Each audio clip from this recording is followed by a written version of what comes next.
Next हम बात करेंगे इस प्रोग्राम की आउटलाइन की। इसके हवाले से हम ये देखेंगे कि इसमें हम आपको इस पूरे प्रोग्राम में मैं आपको इंशाअल्लाह ताला कोशिश करूँगा ज़्यादा से ज़्यादा चीज़ें कवर करवा सकूँ और उसके हवाले से एक आउटलाइन आपको मिल जाती है कि जी अमेज़ॉन सेलर अकाउंट हम कैसे साइन अप करेंगे। इसके अंदर अमेज़ॉन सेलर की जो फ़ीस है तमाम डिफरेंट किस्म की, उमूमन स्टूडेंट्स इसके अंदर गड़बड़ियाँ कर जाते हैं। वो ये होता है कि वो ख्याल नहीं रखते कि कौन सी कैटेगरी के अंदर कितनी फ़ीस लगनी है, कितनी रेफरल फ़ीस है, कमीशन वगैरह, वो सारी चीज़ें हम इंशाअल्लाह ताला इसमें कवर करेंगे। इसके अलावा हम कंपनी कैसे बनानी है यूएस में, वो भी सारा कुछ इसमें डिस्कस करेंगे। उसके सेल्स मैटर के जो मामलात हैं वो भी इंशाल्लाह इसमें आएंगे। इसके बाद हम बहुत ज़्यादा डिटेल डिस्कशन करेंगे कि लिस्टिंग एनालिसिस कैसे करना है, कि एक प्रोडक्ट जो अमेज़ॉन पे मौजूद है जिसको आप सेल करना चाहते हो, वो प्रोडक्ट की बहुत इन डेप्थ एनालिसिस करना बहुत ज़रूरी है। क्योंकि अगर आप वहाँ पे कोई भी किस्म की लेट्स से गलती कर गए, कोताही कर गए या मिस कर गए कोई चीज़ चेक करना, तो ज़ाहिर सी बात है वो आपके लिए नुकसान का बायस भी बन सकती हैं। इसलिए ज़रूरी है कि मैं जो आपको गाइड करूँगा, जितना डिटेल में मैं जाऊँगा, आप उसके नोट्स ज़रूर बनाएं उस वहाँ पे और उस प्रोडक्ट को देखने के अंदर उसी तरह से उसे देखें। इसके बाद हम ये भी देखेंगे कि उसके लिए टूल्स कौन सा इस्तेमाल करते हैं। फिर हमने डिस्ट्रीब्यूटर और होलसेलर्स के साथ भी काम करना है, वो ढूंढने कैसे हैं, उनको ये वेरीफाई कैसे करना है कि वो वाकई में ऑथेंटिक है, उनसे काम करना चाहिए नहीं करना चाहिए। इसके बाद हम ब्रांड्स को भी डायरेक्ट अप्रोच करने का सिलसिला देखेंगे कि ब्रांड्स को ढूंढने कैसे हैं, उसको रिसर्च कैसे करना है, ये सारे मामला भी उसमें आएंगे।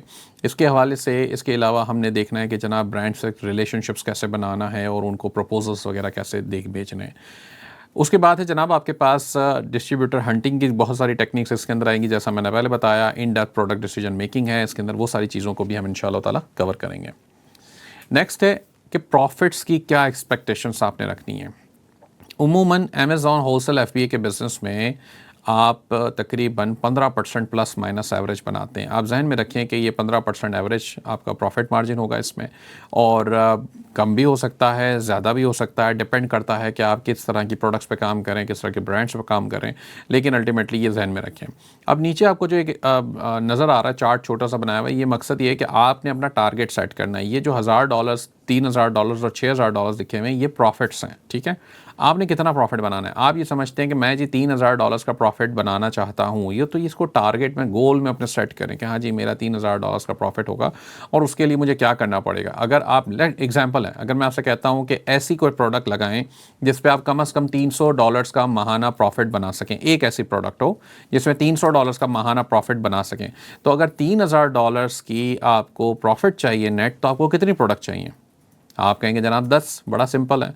तो ये होता है गोल सेटिंग। आपने गोल सेट करना है। जब आप गोल सेट करेंगे तो आपको अपने लिए खुद ही पाथ मिल जाएगा कि हाँ जी मैं ऐसा कर सकता हूँ। अगर आपका गोल अभी छोटा है, आप $1000 बनाना चाहते हैं, ठीक है कोई बात नहीं, तो $1000 पे आपको, लेट्स से आप कहते हैं मुझे ऐसी प्रोडक्ट मिल जाएगी जब मुझे $100 बना के दे, तो मैं 10 प्रोडक्ट्स ऐसी ढूंढ लेता हूँ।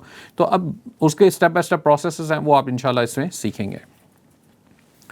नेक्स्ट है जनाब कुछ एब्रीविएशंस हैं जो मैं बातों बातों में थ्रू आउट इस प्रोग्राम के अंदर उनका जिक्र करूंगा, तो आपको पहले से इसके बारे में पता होना चाहिए। इसलिए थोड़ा सा इसको कोशिश करें, इसको लर्न कर लें, सीख लें, समझ लें।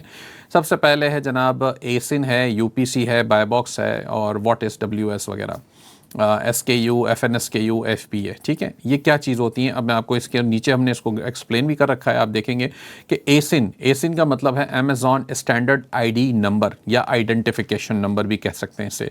एसिन का मकसद ये होता है कि अमेज़ॉन तमाम प्रोडक्ट्स को अपने कैटलॉग में सेव करने के लिए उसका एक यूनिक नंबर उसको असाइन कर देता है। उमूमन ये नंबर स्टार्ट होता है बी से, बी फॉर बॉय। आप देखें एग्जाम्पल के अंदर वो आपकी स्क्रीन पर लिखा हुआ भी आपको नज़र आ रहा होगा।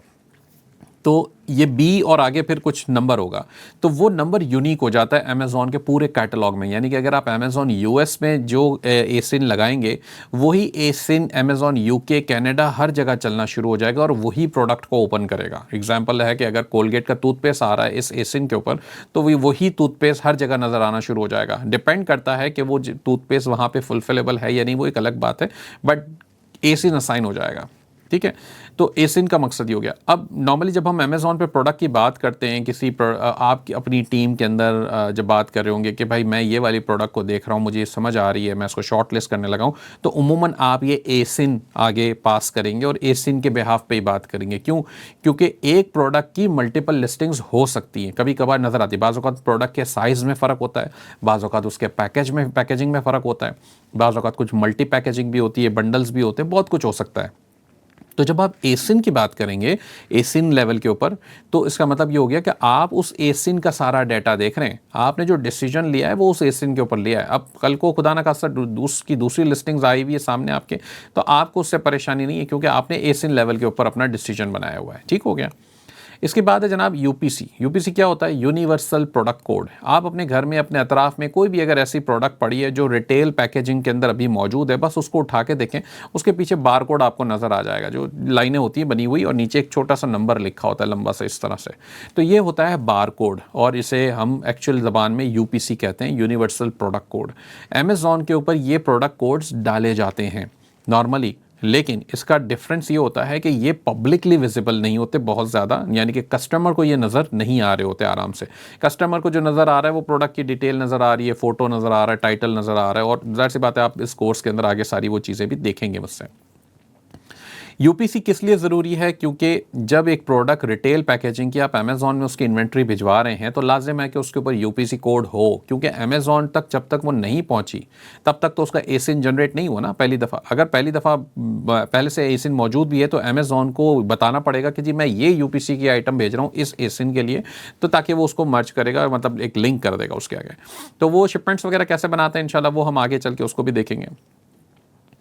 इसके हवाले से नेक्स्ट है आपके सामने बाय बॉक्स। बाय बॉक्स क्या चीज़ होती है? अब वो इंशाल्लाह मैं आपको आगे समझाऊंगा स्क्रीन के अंदर। जैसे आपने अगर अमेज़ॉन की वेबसाइट ओपन करके देखें और इस वेबसाइट के अंदर कोई भी प्रोडक्ट का पेज, तो राइट साइड पे आपको एक बाय बॉक्स नज़र आ जाएगा और उसके अंदर ऐड टू कार्ट और बाय नाउ का बटन होगा। इसे कहते हैं बाय बॉक्स, सिंपल। उसमें प्राइस भी लिखे होते हैं।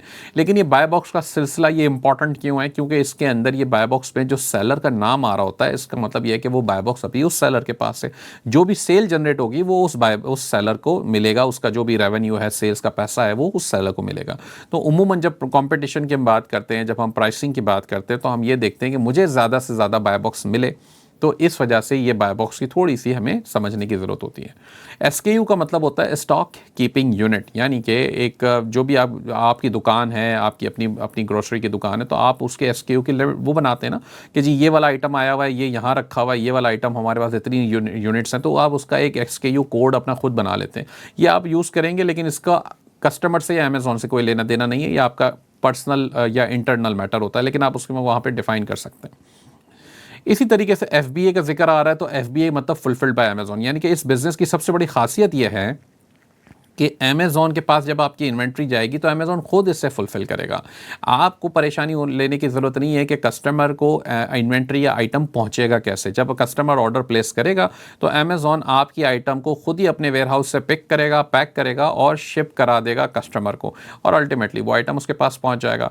तो आपने इस लेवल पर, और अगर खुदा ना खासा कस्टमर को रिटर्न करता है या कस्टमर को वो आइटम नहीं मिला, तो वो भी जिम्मेदारी अमेज़ॉन की है, वो आपकी नहीं है। ठीक है, तो इससे आप बरी जिम्मा हो जाते हैं कि कस्टमर को फुलफिलमेंट कौन देगा। तो ये सबसे अच्छी बात है और इस बिज़नेस के अंदर खासियत ये है।